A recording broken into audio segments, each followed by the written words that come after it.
तो दोस्तों आज हम फिर से आपके लिए लेकर आए हैं देश दुनिया की सभी ताजा बड़ी खबरें। फटाफट एक एक कर विस्तार से आज आपको बताएंगे, तो वीडियो को अंत तक जरूर देखें। दोस्तों वीडियो बनाने में हमें काफी मेहनत लगी है, तो वीडियो को दिल से लाइक कर दीजिए। दोस्तों पहली खबर में आपको बता दें कि सऊदी अरब के मक्का मदीना शहर में सऊदी के क्राउन प्रिंस मोहम्मद बिन सलमान ने फिल्म देखने के लिए थिएटर बनाने का किया ऐलान। तो दुनिया भर के मुसलमानों ने किया विरोध, कहा सऊदी का प्रिंस मोहम्मद बिन सलमान हो चुका है पागल। वहीं आपको बताएंगे दोस्तों की पश्चिम बंगाल के कूच बिहार में बड़ा हादसा, करंट लगने से 10 कांवड़ियों की मौके पर मौत, कई घायल। वहीं आपको बताएंगे दोस्तों की पूछताछ के बाद देर रात शिवसेना सांसद संजय राउत को ईडी ने किया गिरफ्तार। शिवसेना बोली नहीं झुकेंगे, हम भाजपा से लड़ते रहेंगे। वहीं आपको बताएंगे दोस्तों की गुजरात विधानसभा चुनाव में बीजेपी के लिए चुनौती बने अरविंद केजरीवाल। अरविंद केजरीवाल ने की घोषणा, सरकार बनने के बाद सभी को देंगे गुजरात में रोजगार। वहीं आपको बताएंगे दोस्तों की यूपी में अब लेखपाल परीक्षा का पेपर हुआ लीक। वरुण गांधी ने अपनी ही सरकार पर उठाए सवाल, योगी से पूछा आखिरकार ऐसा कब तक चलेगा। वहीं आपको बताएंगे दोस्तों कि संजय रावत की गिरफ्तारी पर बीजेपी पर भड़के राहुल गांधी, बोले राजा के खिलाफ जो बोलेगा वो तकलीफ झेलेगा। शिवसेना ने भी बीजेपी पर बोला हमला। वहीं आपको बताएंगे दोस्तों कि हलाल मीट के खिलाफ अभियान चलाने की वजह से हुई बीजेपी नेता प्रवीण की कर्नाटक में हत्या, पुलिस ने किया दावा। तो दोस्तों सभी खबरों को आपको एक एक कर बताने वाले हैं। वीडियो को लाइक कर चैनल को सब्सक्राइब कर दें और हमें कमेंट करके बताएं कि आपके जिले किस राज्य से हमारी खबरों को देख रहे हैं। इसी बीच पर तो दोस्तों अगली खबर की ओर, तो सऊदी अरब के क्राउन प्रिंस मोहम्मद बिन सलमान ने सऊदी अरब में फिल्म के थिएटर बनाने का किया ऐलान। तो भड़के दुनिया भर के मौलाना। जब दोस्तों आपको बता दें कि सऊदी अरब के क्राउन प्रिंस मोहम्मद बिन सलमान ने ऐलान किया है कि वह सऊदी अरब के कई शहरों में फिल्म देखने के लिए थिएटर बनवाएंगे और जल्दी इस पर काम शुरू कर दिया जाएगा। मक्का मदीना में भी अब व्यक्ति फिल्म देख सकेंगे। वहीं आपको बता दें कि उनके इस ऐलान का दुनिया भर के उलमाओं ने विरोध किया है और इस फैसले को वापस लेने की सऊदी अरब के क्राउन प्रिंस मोहम्मद बिन सलमान से मांगी है। दरअसल आपको बता दें कि भारत, पाकिस्तान सहित कई मुस्लिम देशों के धर्म गुरुओं ने आपत्ति जताते हुए कहा है कि मक्का मदीना अल्लाह का घर है और वो फिल्म देखने के लिए नहीं बल्कि इस्लाम के लिए जाना जाता है।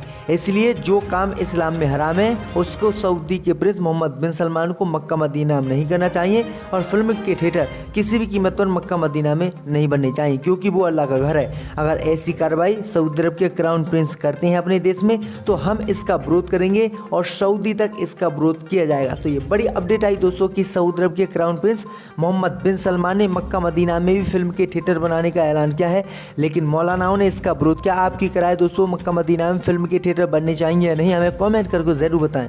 इसी बीच में तो दोस्तों अगली खबर की ओर, तो पश्चिम बंगाल के कूच बिहार में बड़ा हादसा, करंट लगने से 10 कांवड़ियों की मौत।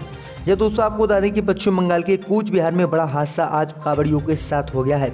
रविवार देर रात करंट लगने से 10 कांवड़ियों की मौत हो गई है और इसमें कई लोग घायल भी हो गए हैं। पुलिस के मुताबिक ये घटना जलपेश जा रहे यात्रियों को ले जा रही पिकअप वैन के करंट लगने के बाद हुई है। घटना के तुरंत बाद यात्रियों को अस्पताल ले जाया गया।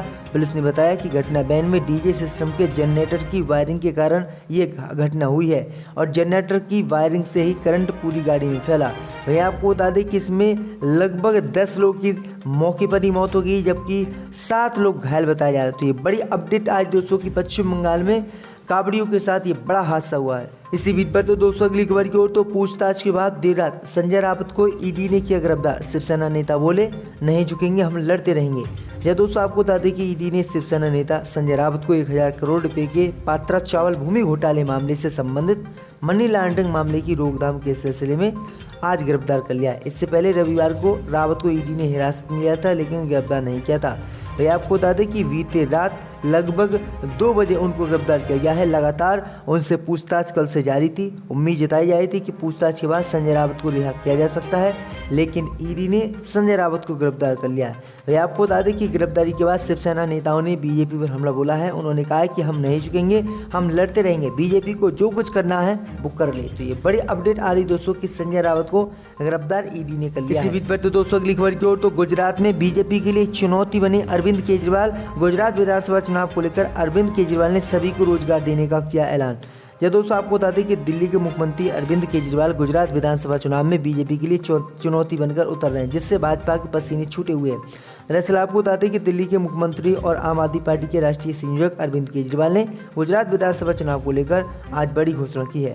गुजरात पहुंचते दिल्ली के सीएम ने एक जनसभा के दौरान सभी को रोजगार देने का वादा गुजरात में किया है। इसके साथ ही सोमनाथ में उन्होंने दूसरी बार गारंटी का ऐलान कर दिया। बता दें कि आम आदमी पार्टी के राष्ट्रीय संयोजक अरविंद केजरीवाल गुजरात दौरे पर है। आगामी विधानसभा चुनाव के संबंध में उन्होंने साफ तौर पर ऐलान किया है कि अगर हमारी सरकार बनती है गुजरात में तो सरकार बनने के बाद हर बेरोजगार युवा को रोजगार मिलेगा।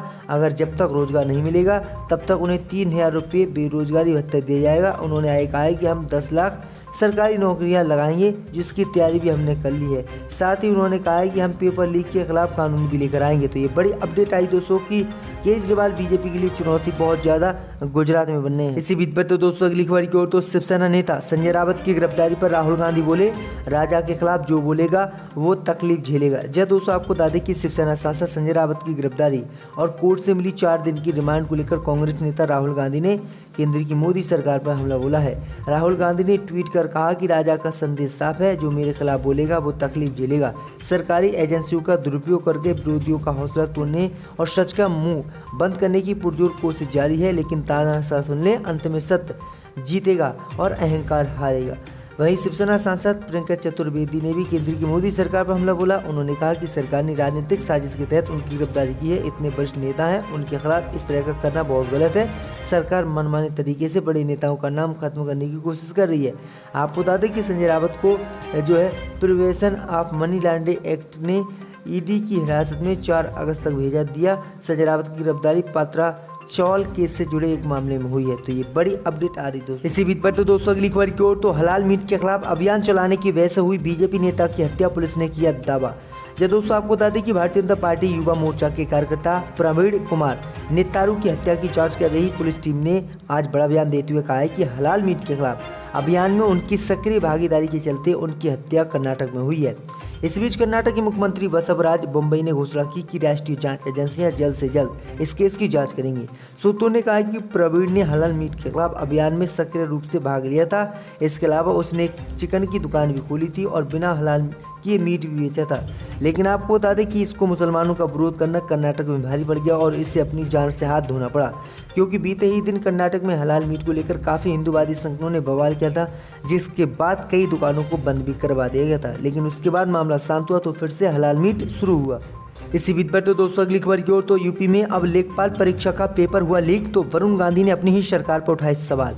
जब दोस्तों आपको बता दें कि उत्तर प्रदेश में पेपर लीक के मामले रुकने का नाम नहीं ले रहे हैं। एक के बाद एक परीक्षा के पेपर लीक होने की खबरें आती रहती हैं। अब लेखपाल परीक्षा में नकल का मामला उत्तर प्रदेश में सामने आया। इस घटना को लेकर बीजेपी सांसद वरुण गांधी ने अपनी ही सरकार पर सवाल उठाए हैं। वरुण गांधी ने ट्वीट किया और पूछा कि आखिरकार कब तक संगठित रूप से चलित शिक्षा माफिया युवाओं के भविष्य के साथ खिलवाड़ करते रहेंगे। गौरतलब है कि रविवार को हुए राज्यसभा लेखपाल की परीक्षा के दौरान पेपर लीक होने का मामला सामने आया था। बीजेपी सांसद ने ट्विटर पर इस मामले से जुड़े एक वीडियो शेयर किए थे और इसमें यूपी सरकार पर सवाल उठाए थे कि आखिरकार हर भर्ती का पेपर लीक हो जाएगा तो इन बच्चों को रोजगार कब मिलेगा, सरकार हमें बताए। तो ये बड़ी अपडेट आ रही दोस्तों, बड़ा बयान इन्होंने दिया। इसी बीच पर तो दोस्तों अगली खबर की ओर तो संजय रावत की गिरफ्तारी के बाद उद्धव ठाकरे ने बीजेपी को दी खुली धमकी, कहा जब हमारा वक्त आएगा तो सोचिए आपका क्या होगा। यह दोस्तों आपको बता दें कि उद्धव ठाकरे ने प्रेस कॉन्फ्रेंस में कहा कि मरना मंजूर है लेकिन शरण में बीजेपी की नहीं जाऊंगा। उन्होंने बीजेपी पर निशाना साधते हुए कहा कि जब हमारा वक्त आएगा तो सोचिए बीजेपी वालों का क्या होगा। इससे पहले उद्धव ठाकरे आज संजय रावत के घर पहुंचे थे, उनकी मां से मुलाकात की और इस मुश्किल वक्त में परिवार के साथ होने का भरोसा दिलाया। बता दें कि ईडी ने पात्रा चाल भूमि घोटाले मामले में 6 घंटे से अधिक समय तक पूछताछ के बाद आधी रात को शिवसेना नेता संजय रावत को गिरफ्तार कर लिया।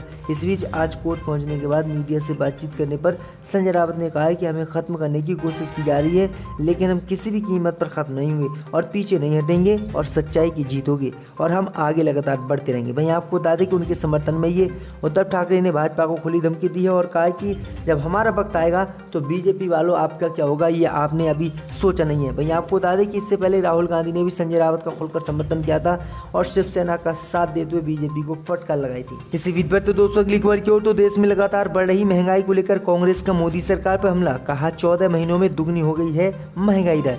जब दोस्तों आपको बता दें कि कांग्रेस सांसद मनीष तिवारी ने सोमवार को लोकसभा में कहा कि पिछले 14 महीनों में महंगाई दर दोगुनी देश में हो गई है, जो 30 साल में सबसे ज्यादा है।